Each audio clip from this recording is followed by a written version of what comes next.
ثروته بالمليارات، عم واحد من أغنى أغنياء العالم.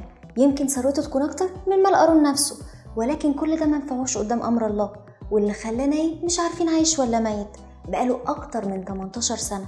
قصة جنونية هنحكيها لكم في حلقة النهاردة، وعلشان تعرفوا غلاوتكم عندي ضحيت بقعدة النميمة معايا صاحبتي والصحبة الكريمة، وجبت ليكم قصة الأمير النائم من طقطق وسلام عليكم. بتكلم النهاردة عن أمير بجد، مش من أمراء الحواديت واللي ممكن يناموا بالسنين ويتحولوا لوحوش ويستنوا ست الحسن والجمال عشان ترجعهم للحياة من تاني. لا، ده أمير من لحم ودم ومن واحدة من أغنى العائلات في العالم.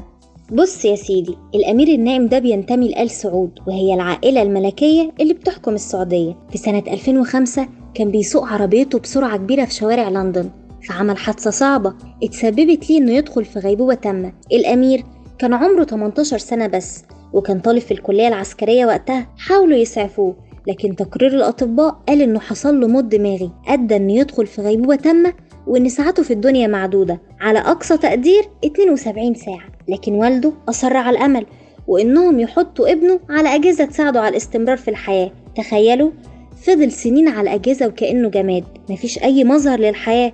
ورغم كده أبوه ما كانش بيفقد الأمل، وكان بيزوره كل يوم على أمل إنه يرجع من جديد. وبعد 10 سنين عمل له غرفة عناية مركزة في البيت ونقلوا فيها عشان يكون جنب أسرته. وبالرغم من إن الأمير ما نطقش حرف من 18 سنة، إلا إن والده بيأكد إن ابنه بيسمعه وحاسس بيه، وبيأكد إحساسه ده بإن الأمير بيحرك رجله أثناء حديثه معاه. الأمير اتعمل ليه عمليات كتير، ولكن ما قدروش يرجعوه للحياة من تاني.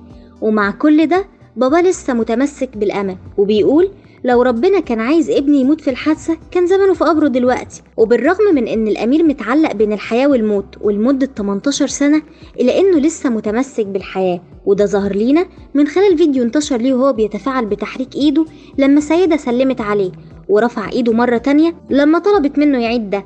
تفتكروا المعجزة ممكن تحصل ويقدر يرجع للحياة من تاني، ولا كلها حبال من الامل بيتشعلق فيها ابوه عشان يصبر نفسه؟